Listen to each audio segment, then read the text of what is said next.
So this is the Guardian. We are starting the KhoodeelaarTV Channel online broadcast timed at 1740 hours GMT. A couple of minutes late, I think, than that. But we are starting with the confession on the front page of the Guardian, saying that concerns raised about the rapid tests as too many false positives are being found. Now, this is the theme of the dysfunctional kind of services in this country. It is dysfunctional when it comes to morality. As the Guardian front page also carries the piece, a second central government aid also worked for Green Seal or Green Seal.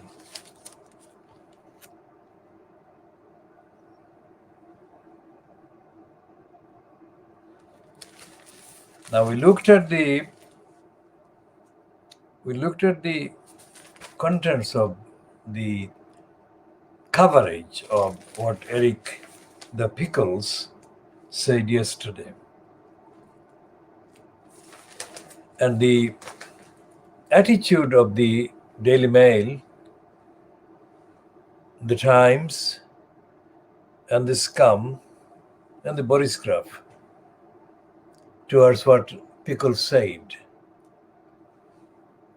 is complacence. And this is serious because what is happening in the UK with all these criminals taking over the government, well, let's say new criminals taking over the various positions that are supposed to be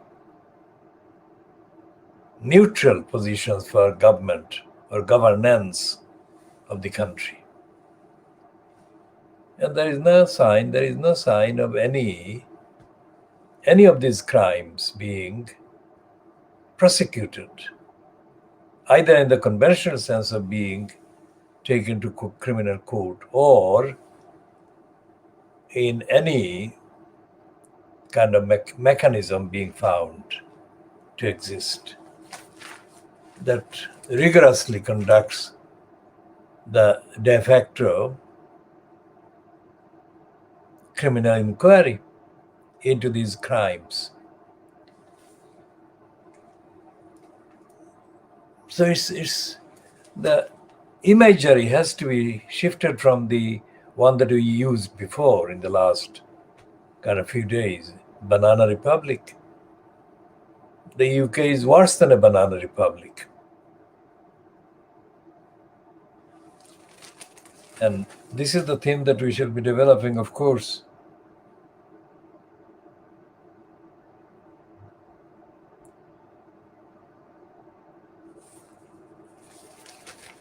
And there is a piece about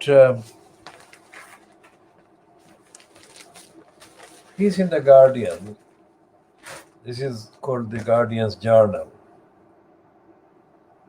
And this is the one kind of piece by this Bengali origin character called Aditya Chakraborty. Aditya Chakraborty is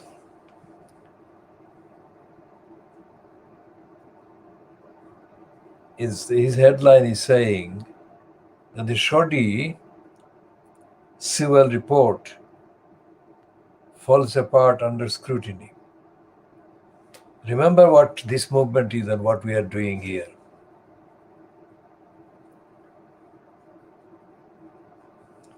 And this is an illustration by Eleanor Shakespeare. This one.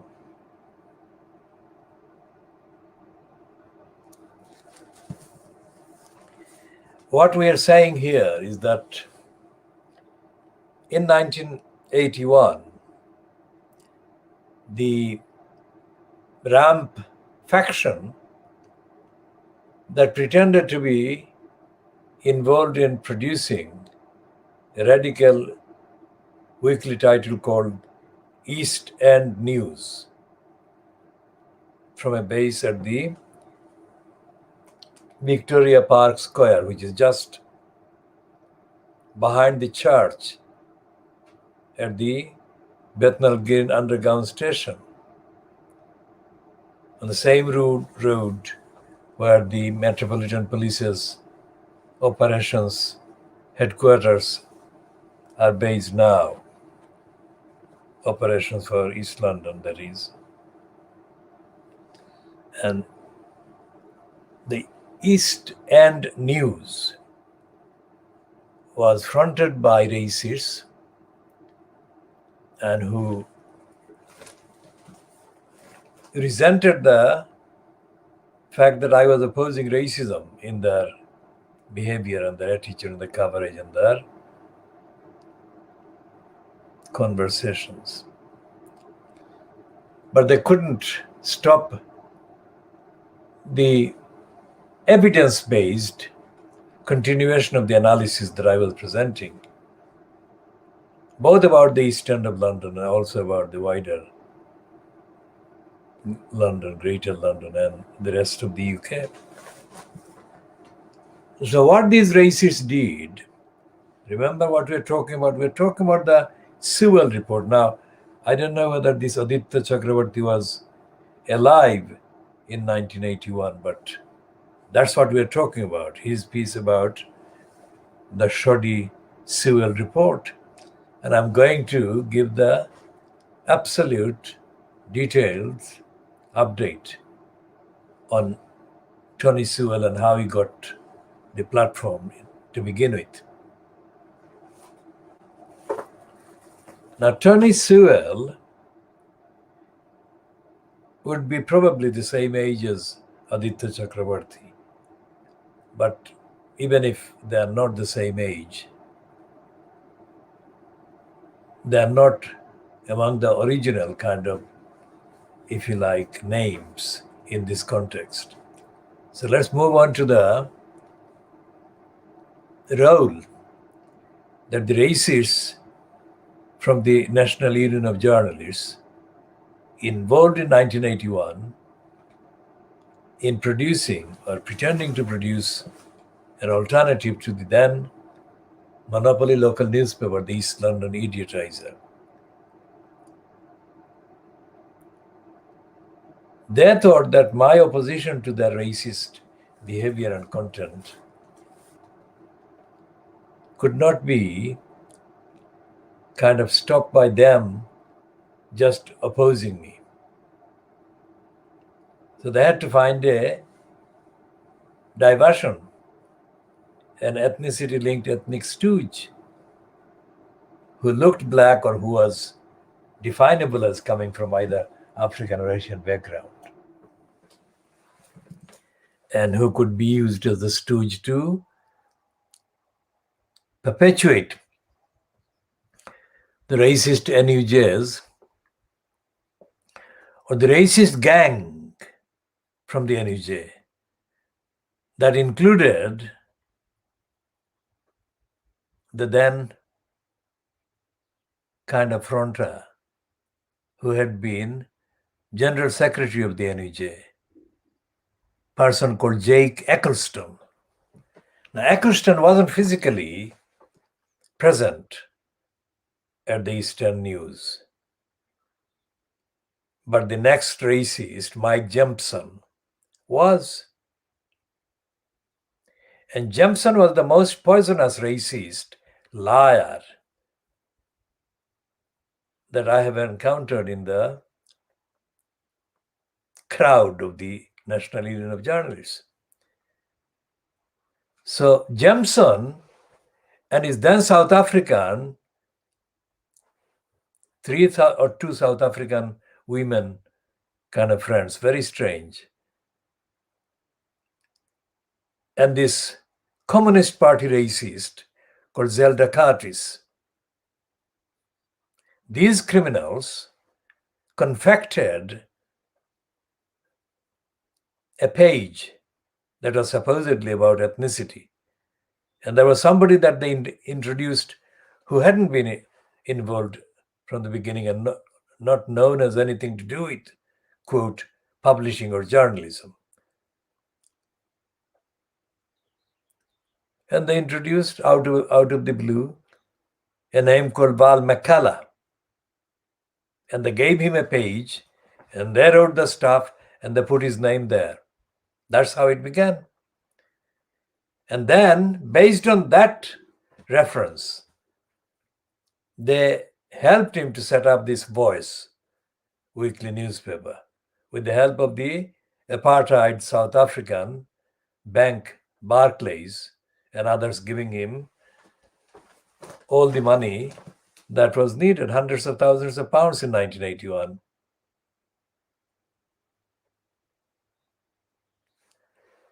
And the result was that very soon, not immediately, but very soon, the Voice degenerated even further from its original purpose and role of being a stooge outfit for the racists.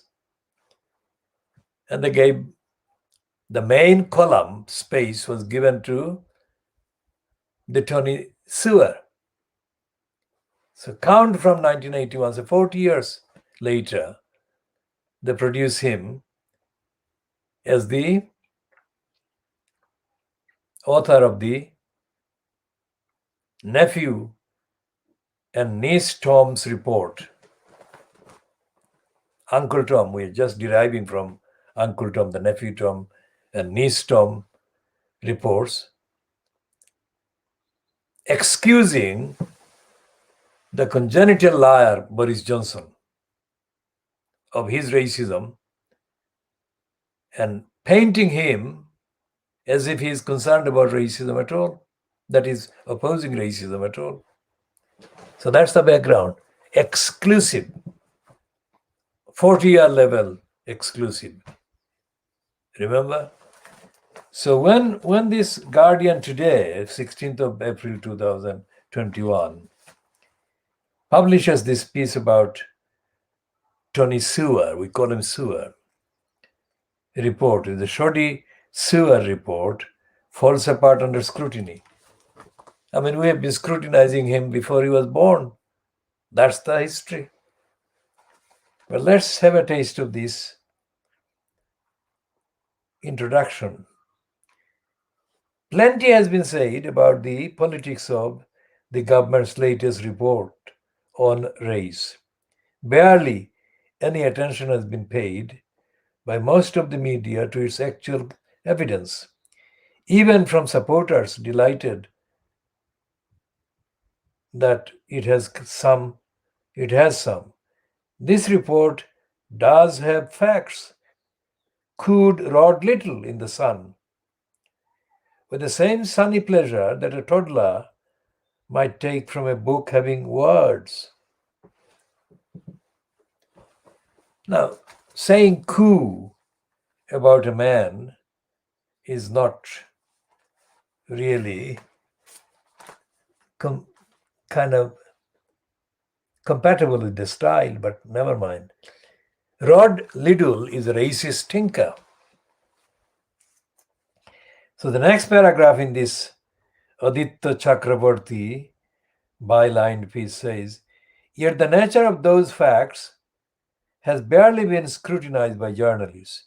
Instead, newspapers on the right have complained that about zealots of wokedom, the Express, and the baseless abuse, the Telegraph, of Tony Sewell, the Commission's chief.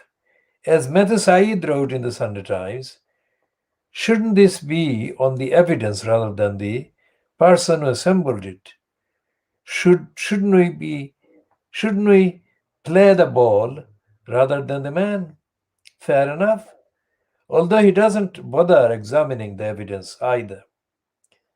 And so the entire debate has been framed as outrage versus science, fury versus footnotes, You might not like the politics, runs the argument, but you cannot dispute the data. Except you absolutely can.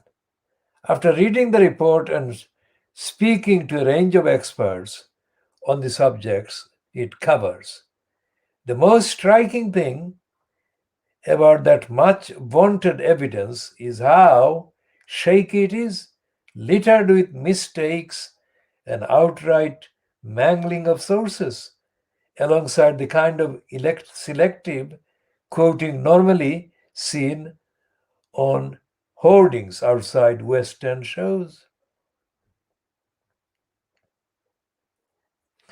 Now, I have said, Tony Sewer politically was born at The Voice, which was created by apartheid funded racist continuation of the denials against my opposition to racism in the media and in the NUJ 40 years ago. And we don't need to read the rest of Aditya Chakrabarti, because Aditya Chakrabarti himself is not somebody that has been around that long. He's a newcomer to the field and the scene, and he's the other side of the stoogery. And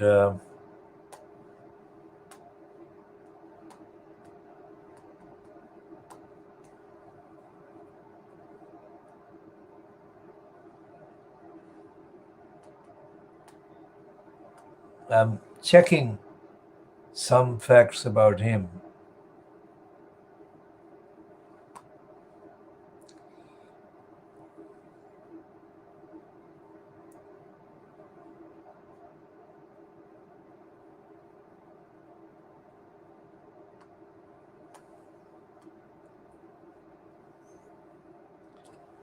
His latest tweet was 7 hours ago when he retweeted a tweet from Nish Kumar. And the reason why he retweeted that is Nish Kumar had plugged Aditya Chakrabarti's piece that I've just been reading about. And the same is happening with Gary Young. Gary Young is the brother of the mental slave and criminal Pat Young, who was employed by the BBC. And this crook, Pat Young, stole my work and presented it on the BBC television by filming somebody else doing my work. So when I say the original diagnosis of Fleet Street, you see that originality extends to every kind of likely character. And there are so many people who have mentioned this, tweeted this piece by Aditya Chakrabarti, that Aditya Chakrabarti's tweets in the last few hours, well, the last 10 hours or so,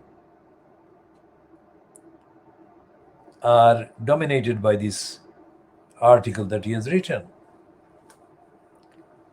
or the article that appears in his name.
And the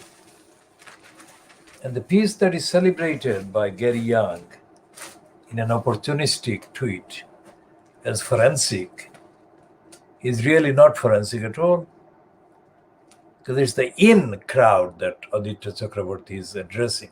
In crowd like Gary Young, that is to say, the other side of the stoogeocracy that Tony Sewer is part of. So they're not challenging racism. And Aditya Chakraborty, writing in The Guardian, would not be expected to challenge racism. Because if he did, he would no longer be gainfully employed there. Sooner than future generations that he says would not be able to say that about themselves. Now, this piece about the corruption, Green Seal corruption, is given the headline of The Guardian, same section, the journal that contains the opinion pieces and the editorial. And it says that the Green Seal affair shows just how rotten the system is.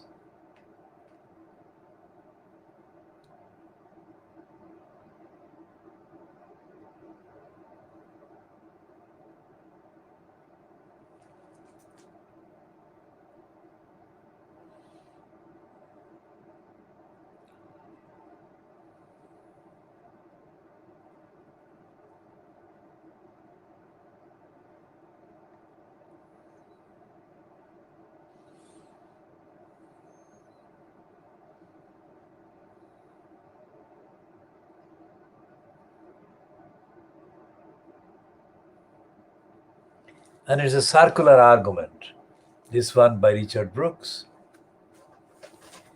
It doesn't say that the system is corrupt or crooked. It doesn't say anything about the role played by the corrupt legal bureaucracy in this corruption. And it doesn't say anything about the elected parliament, the members of parliament being corrupt. It doesn't say anything about the corruption in the entirety of the gonging system that allows criminals to be put in the position of being parliamentarians in the House of Peers. It doesn't say anything about racism. And it is actually racism, empire, imperialism that underlies the corruption of the rest of society and the rest of government, rest of the institutions, and the corruption and racism of the media. As I said, Aditya Chakraborty would not be there, gainfully employed. Gainfully employed is his phrase, if he told the truth. But that supposes that he knows the truth. Because what he's doing there about the Sewer report is showing to the likes of Gary Young that he can read a report and find faults with it and the related kind of lines. And neither Aditya Chakraborty nor any of his admirers on Twitter today have shown the understanding that is necessary to understand the operation of racism in Britain day to day. And racism is not some kind of incidental accident, as I've said before. Racism is very much the thing on the fore, to the fore. And this headline is wrong, and the content is wrong.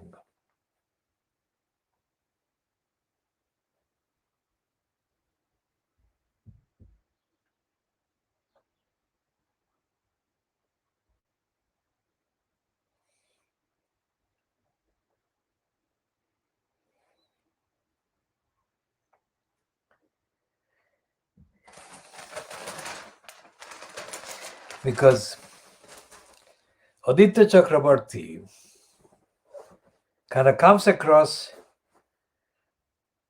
as this is a colloquial use of the word, not a literal kind of use of the word.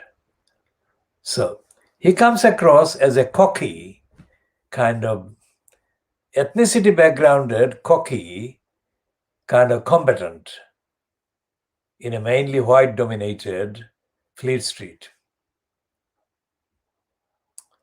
So that is what he's doing with the sewer report. He's not recognizing society, and Chakrabarti is not recognizing the existence of communities or campaigners, let alone the existence of my work. My work has always been vindicated. And this is the vindication about the Sewell report and Sewell himself. Because when he was given the platform by the Vice, as I call it, I told whoever was receiving the messages, I told them, I sent them faxes, I sent them phone calls, made phone calls, and I sent letters. Remember, that was in the 1980s, so long before even the faxes arrived. And they never could answer the fact-based, evidence-based analysis that I was presenting. And initially, they published a few of my letters. Then they stopped doing it. Because when I began to include all the wider contents of their apartheid-backed journalism, they knew that they would be committing suicide if they published my stuff. So they didn't. But I have been, all the way, I have been condemning the Voice and condemning Tony Sewell, who was even cockier in his language than Aditya Chakrabarti. And it appeared that Tony Sewell was playing to the audience of his racist masters and mistresses by writing the garbage that he did. So it's not a coincidence, it's not an accident or coincidence that this Sewell was hired to front this corrupt and racist spiel. And he quite happily agreed to lie in return for this patronage by Boris Johnson, the racist. Because what the reports and this propaganda promoted through the Fleet Street liars and racists says had already been said by Munira Mirza a year earlier.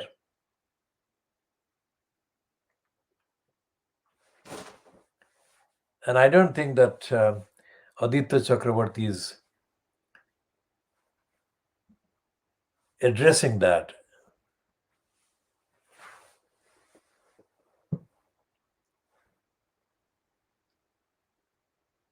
So what is racism?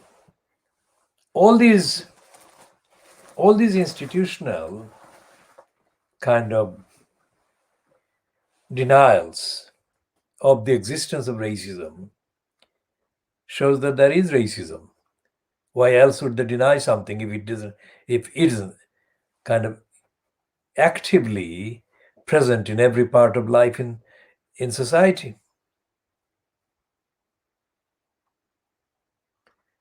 And today's online report so far, because it's not in the Guardian, because it was posted on the Guardian website during the day by this person at the LSE who has actually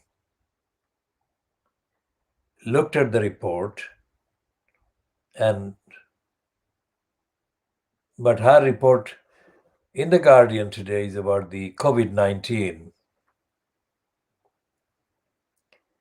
And she says that Bangladeshis and Pakistanis in the UK have suffered the most losses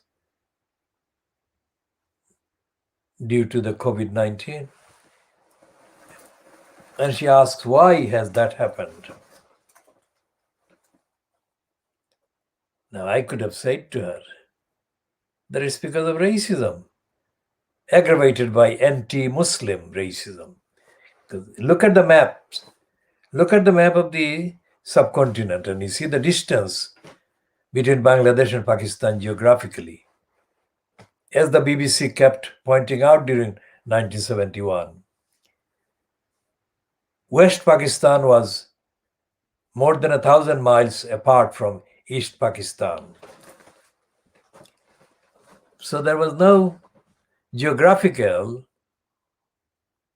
kind of integrity in Pakistan.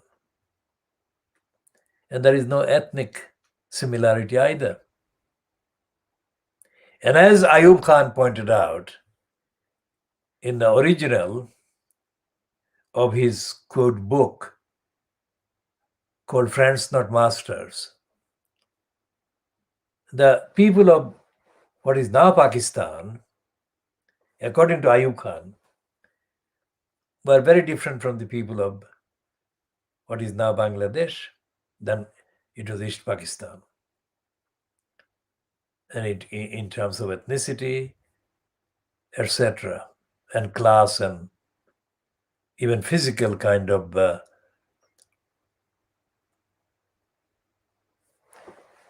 composition and identities. Not all of them, but that is what Ayub Khan was saying.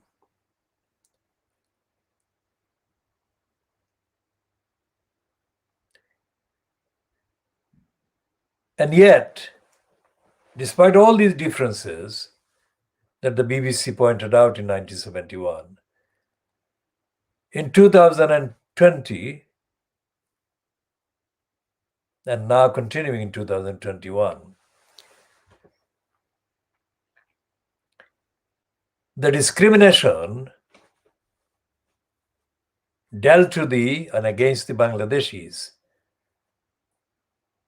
is the same discrimination dealt to and against the Pakistanis in Britain. Now, what's the connection? Because Bangladesh is nearer so much of India. So if Indians are not affected in the way that the Bangladeshis have been, then what is the thing that the Bangladeshis have with the Pakistanis 1,000 miles away that makes them similarly targeted for discrimination over the treatment related to COVID-19?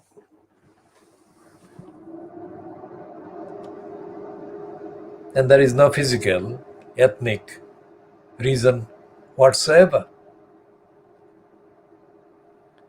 It is to do with both Pakistan and Bangladesh being Muslim. And that shows that the UK providers, whether they provided the service or not, but officially providers in place of service, have discriminated against Pakistanis and Bangladeshis based on their similar religion.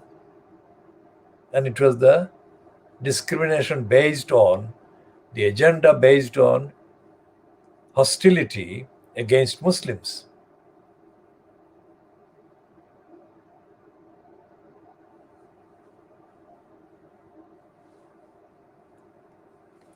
So what is she saying, this person who has done the piece online on The Guardian?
We shall be talking about that in the next part.